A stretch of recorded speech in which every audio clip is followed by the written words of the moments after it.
કેમ છો? Good morning મારા વાલા મિત્રો. આજે તારીખ થઈ છે 4/12/2025 અને વાર થયો મિત્રો આજે ગુરુવારનો દિવસ. ગુરુવારના દિવસે મિત્રો બજાર કેવું રહેશે, ઉત્સુકતા બધાને હોય છે કે કેવું રહેશે બજારે જાણવા માટે. એના વિશે આપણે આજે ચર્ચા કરવાની છે. પ્લસ બજારમાં તેજી નવી ક્યારે આવશે, બધા લોકો રાહ જોઈને બેઠા છે કે નવી તેજી ક્યારે આવશે.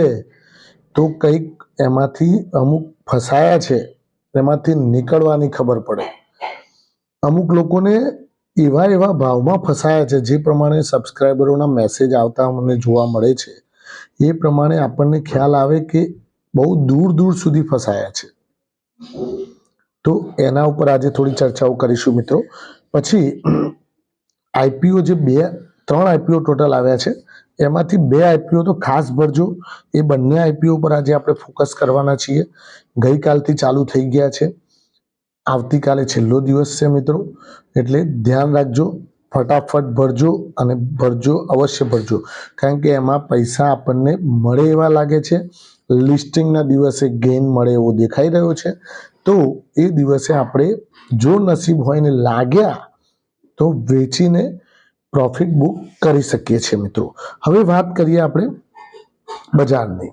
તો ગઈકાલે બજાર કેવું જોવા મળ્યું, આવો એના ઉપર ચર્ચા કરીએ. પહેલા તો ગઈકાલે બજારમાં નિફ્ટી 46 અંકના ઘટાડા સાથે 25,986 અંક બંધ જોવા મળી. પહેલા તો 125 અંક, 130, 135 અંક નિફ્ટી ઘટી ગઈ હતી. પછી ધીરે ધીરે રિકવર કરતા છેલ્લે 46 અંક બંધ જોવા મળી માઇનસ.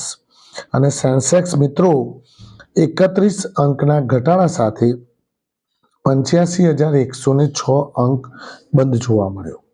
ખરું ને મિત્રો? હવે વાત કરીએ એફઆઈઆઈડીઆઈની એક્ટિવિટીની. તો એફઆઈઆઈએ ગઈકાલે મિત્રો 3206 કરોડની એઝ ઇટ ઇઝ વેચવાલી કરી અને ડીઆઈઆઈએ 4730 કરોડ રૂપિયાની ખરીદારી કરી. એટલે કે 1500 રૂપિયાની આસપાસની ટોટલ નેટ ખરીદારી જોવા મળી બંને જણાના કામકાજમાં કેશ માર્કેટની અંદર. હવે વધનારા શેરો ઘટનારા શેરો પર નજર નાખી લઈએ આપણે. તો બિરલા સોફ્ટવેર પહેલા નંબરે હતો, 4.4% તેજી હતી. ડોમ્સ ઇન્ડસ્ટ્રીઝ 4.2% તેજી. વીઆઈ 4.2% તેજી. વીઆઈ એટલે તમને ખબર છે, વોડાફોન આઈડિયા. સોનાટા સોફ્ટવેર 4.1% તેજી. ત્રિવેણી ટર્બાઇન 4% તેજી. બોમ્બે બર્મા 3.9% તેજી. હવે ઘટનારા શેરો પર નજર નાખીએ મિત્રો. તો ઇન્ડિયન બેંક, પીએસયુ સેક્ટરની બેંક છે, ઇન્ડિયન બેંક 5.4% તૂટી. વોખાર્ડ ફાર્મા 5.3% તૂટ્યું. એન્જલ વન 5.1%ની મંદી. પછી ઓલા ઇલેક્ટ્રિકલ 5%ની મંદી. પછી કેએનઆર કન્સ્ટ્રક્શન 4%ની મંદી, 4.9%ની મંદી. અને હુડકો હાઉસિંગ અર્બન ડેવલપમેન્ટ કોર્પોરેશન 4.5%ની મંદી. ટ્રાન્સફોર્મર એન્ડ રેક્ટિફાયર 4.5%ની મંદી. હવે આ બધી વાત થઈ ગઈ કે ગઈકાલના બજારની. હવે વાત કરીએ આઈપીઓ બજારની. આઈપીઓમાં મિત્રો તમે જાણો છો કે 2 આઈપીઓ જબરદસ્ત ગઈકાલથી આવી ગયા છે. મારે તમને ગઈકાલે પણ કહેવું હતું, પણ આજે પણ ફરીથી કહું છું, કાલ રહી ગયું છે.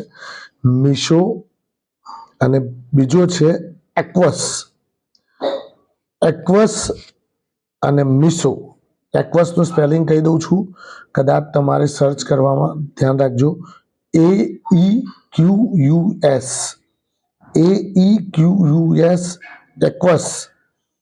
એક્વસનું પહેલાં આપણે ડિટેલમાં માહિતી આપું તમને. તો એક્વસમાં ગ્રે માર્કેટ પ્રાઇસ એની 47 રૂપિયા ચાલી રહી છે. લગભગ 38% જેટલું પ્રોફિટ ખુલે દરમિયાન દેખાઈ રહ્યું છે. ફેસ વેલ્યુ 10 રૂપિયાની છે. 118 થી 124 રૂપિયાનો ભાવ છે. 124 થી 47 રૂપિયા પ્લસ પકડીને ચાલવાનું. 124 રૂપિયા આપશે અને 47 રૂપિયા ગ્રે માર્કેટ પ્રીમિયમ, એટલે 124 ને 47 કેટલા થાય?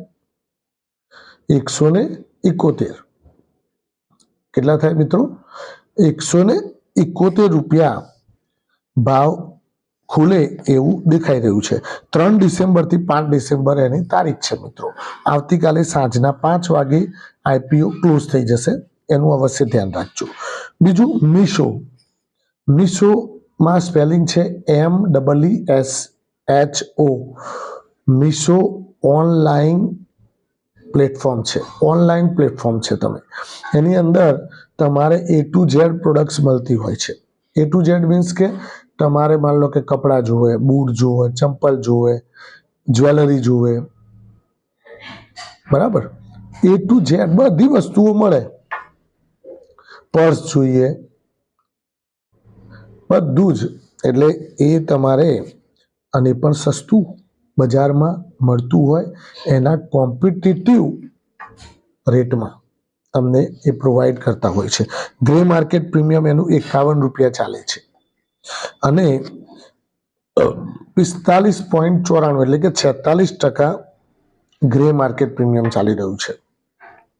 પ્રાઇસ બેન્ડમાં વાત કરીએ તો અપર બેન્ડની જ વાત કરીએ, 111 રૂપિયાનો ભાવ છે.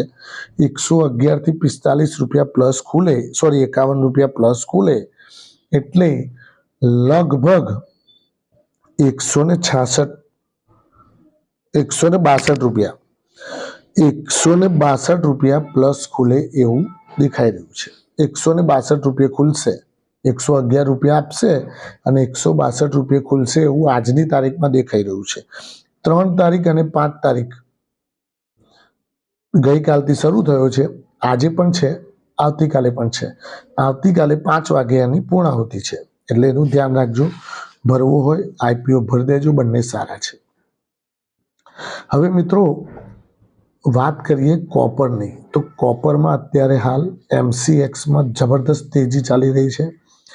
કોપરમાં તેજી આવી છે, એના કારણે હિન્દુસ્તાન કોપર અને વેદાંતા આ 2 સ્ટોક્સમાં ધ્યાન રાખવા જેવું છે. જ્યારે પણ તમને એમાં ડીપ મળે ત્યારે તમે એમાં ઝંપલાવી શકો, બાકી એમનેમ વહેલા ચાલુ ભાવે કૂદી ના પડતા. અમુક લોકોને તો ખાલી કહેવું જ પડે, બસ આ એ પડ્યા ભમ દઈ, એવું નહીં. થોડું ડીપ મળવા દેવાનું, ડીપ આવે પછી એમાં ઇન્વેસ્ટ કરો. હિન્દુસ્તાન કોપર અને વેદાંતા બંને કોપર કંપનીઓ છે, કોપર ઇન્ડસ્ટ્રીઝમાં કામ કરી રહી છે, રાઈટ. હવે વાત કરીએ મિત્રો, તો બજારની અંદર એવું તો શું ચાલી રહ્યું છે કે અંદરથી જ બજાર તૂટી રહ્યું છે. ધીમે ધીમે આપણા આઈપીઓ આપણું પોર્ટફોલિયો ઘસાઈ રહ્યું છે. FIIની સતત વેચવાલી કંઈક જોઈ ગયા છે ઇન્ડિયન માર્કેટની અંદર, કંઈક એમને એવી અંદાજ આવી ગયો છે, કંઈક એવી વસ્તુ જોઈ ગયા છે કે જેથી કરીને એ લોકો આપણા ઇન્ડિયન માર્કેટની અંદરથી નાના સ્ટોક્સની અંદર વેચવાલી કરે છે. નાના સ્ટોક્સ, સ્મોલ કેપ, મિડ કેપમાંથી એક્ઝિટ કરે છે અને હેવી વેટમાં તેજી કરે છે. દાખલા તરીકે હું તમને વાત કરું તો Reliance Industries, HDFC bank, ICICI bank, Infosys, Sun Pharmaceutical, HUL, ITC, આ બધા જે સ્ટોક્સ છે, તમારે નવું ઇન્વેસ્ટમેન્ટ નવા રોકાણકારોએ કરવું હોય તો આટલા સ્ટોક્સ ઉપર ધ્યાન રાખજો. નાની ચકલીઓમાં કૂદી ના પડતા કે લાવો આ ચકલી નેચર આવી છે તો લઈ લઈએ, નહીં તો ઉડી નહીં, એની પાંખો હવળી થવાને બદલે અવળીને અવળી જ રહેશે અને તમને પૈસા દબાયા કરશે. એટલે મિત્રો હંમેશા તમારો એક વ્યૂ રાખવાનો.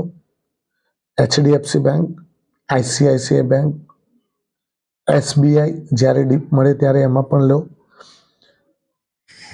3 બેંકો છે, 2 સોફ્ટવેરો પકડો, ઇન્ફોસિસ, TCS, રિલાયન્સ ઇન્ડસ્ટ્રીઝ લો અને 2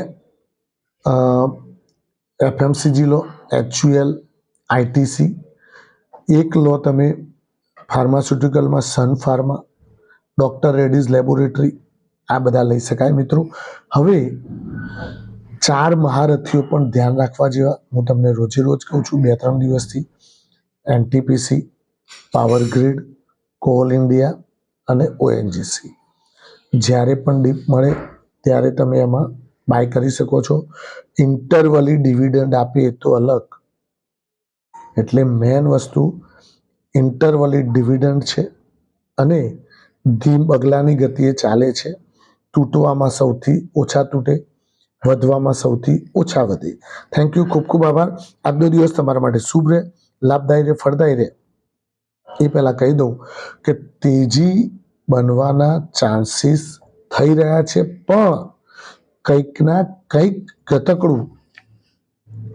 અને હમણાં સ્મોલ કેપ, મિડ કેપ ગયા વર્ષે બહુ વધી ગયા છે, એટલે આ લોકો અત્યારે હાલ એને દબાઈને બેઠા છે. અત્યારે લાર્જ કેપ ચલાવી રહ્યા છે, એટલે લાર્જ કેપ ઉપર ફોકસ રાખવાનું. એમાં તમારો પોર્ટફોલિયો મેં તમને કહેલું છે એ પ્રમાણે 50%, 25%, 25%. 50% large cap, 50% mid cap, 25% small cap. Thank you, ખૂબ ખૂબ આભાર. આજનો દિવસ તમારા માટે શુભ રહે, લાભદાયી રહે, ફળદાયી રહે. એ માય પ્રોફિટ પોઈન્ટ ચેનલ નથી. આપ સૌને મારી શુભકામનાઓ.